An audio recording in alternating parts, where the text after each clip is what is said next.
We used to travel overseas all the time. Whether for work or just fun, it felt like we always had the next trip to look forward to.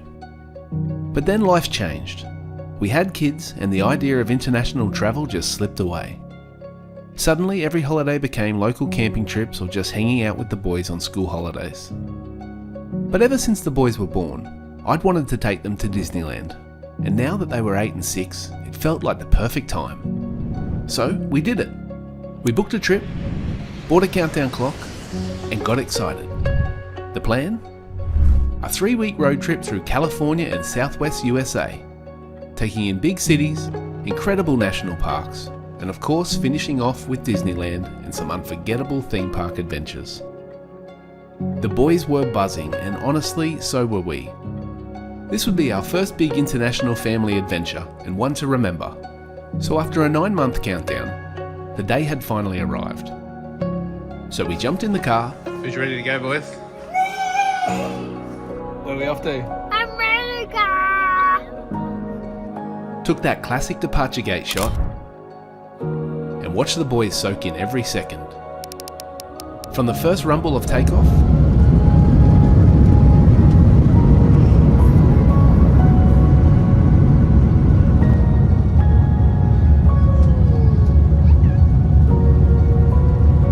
to cruising above the clouds.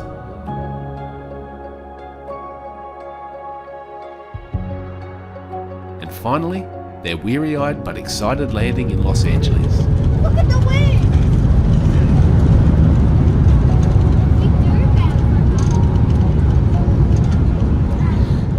Now unfortunately, after that 14-hour flight, we still have one more to go. Next stop and the starting point for our adventure? San Francisco. But with our flight arriving close to midnight, we had to hit pause on the excitement and get some rest before kicking off day one. The next morning started early thanks to Ollie's sleeping style, which left me bedless by 5 AM. Now we'd been to San Francisco twice before, but with 2 days in the city before kicking off our road trip, we wanted to show the boys the classic sights. So first up was Pier 39 and its famous sea lions. Before we left home, I'd shown the boys YouTube videos of the sea lions, so they were excited to see them in real life. These guys first turned up at Pier 39 after the 1989 earthquake and never left.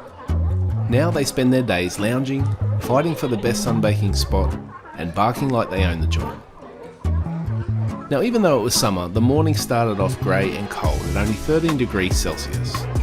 So after watching the sea lions for about 20 minutes, we snapped a few photos,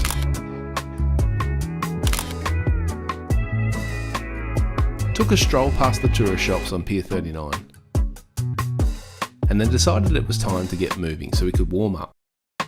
From Pier 39 we made our way along the waterfront to catch a ride on San Francisco's iconic cable cars. I don't know what is in San Francisco. There's something magical about standing out the back, the city unfolding behind you and feeling every rattle as the cable car climbs those steep hills. We hopped on at the Hyde and Beach Street turnaround point and rode up the hill watching Alcatraz reveal itself in the distance. Is that Alcatraz? It is, yeah.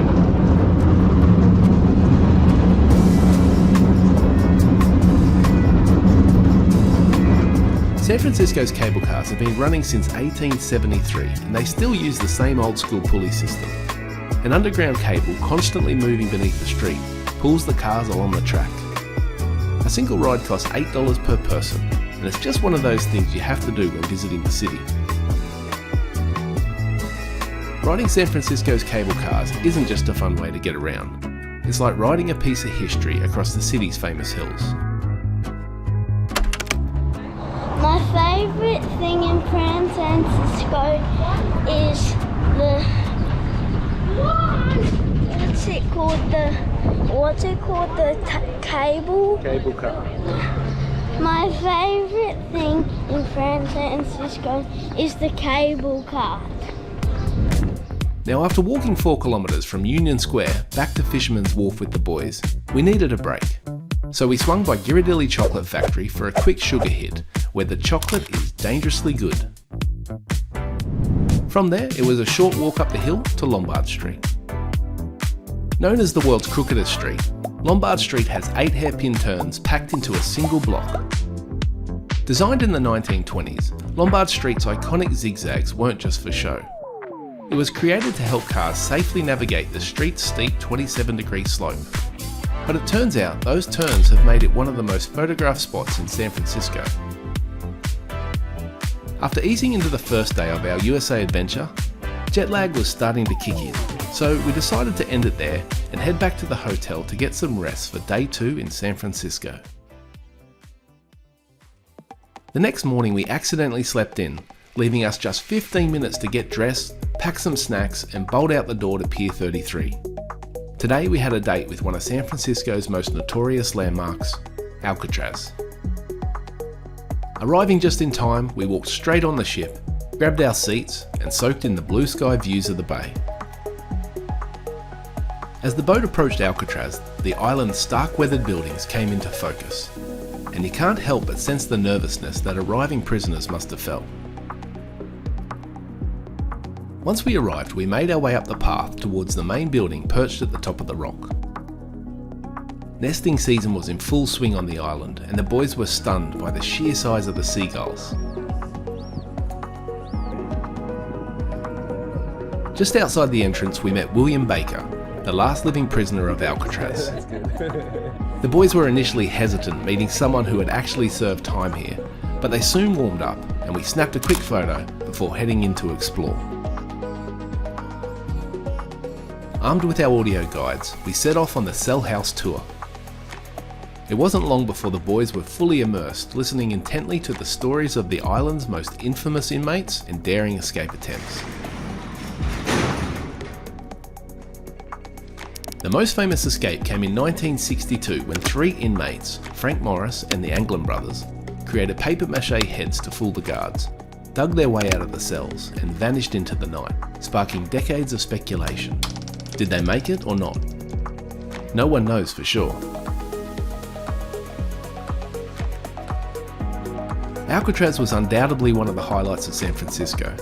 A family ticket to the island cost $130, and for 3 solid hours the boys were completely captivated. Here, Alcatraz. It looks so lovely.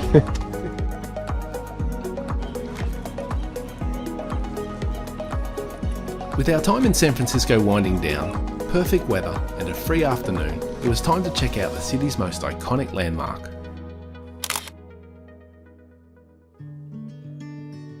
Once we arrived back at Fisherman's Wharf, we jumped on a local bus and headed out towards the Golden Gate Bridge.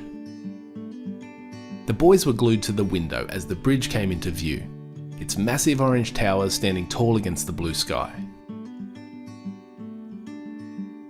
Getting off the bus, we made our way to the lookout point to take it all in.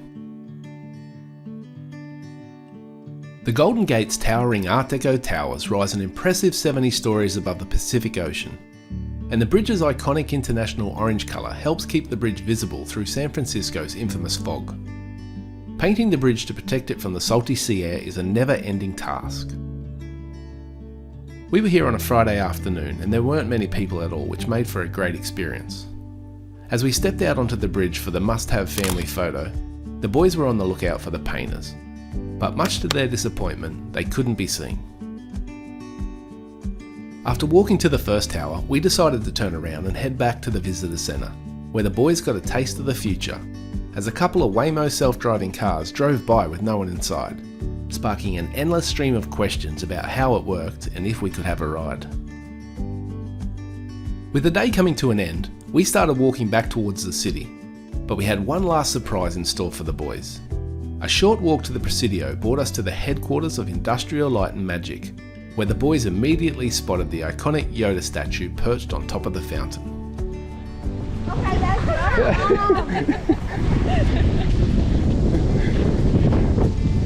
Can you see me? What? After snapping a few photos outside and spotting C-3PO peeking down from a window above, we stepped into the foyer to explore some of the treasures from the Star Wars universe. There were lightsabers, blasters, models and statues on display, and while photos were fair game, video was a no-go. San Francisco was the perfect introduction to the USA for the boys. After 2 days of exploring, settling in, and shaking off the jet lag, it was time for the real adventure. The next morning we'd pick up our car and our road trip would officially begin.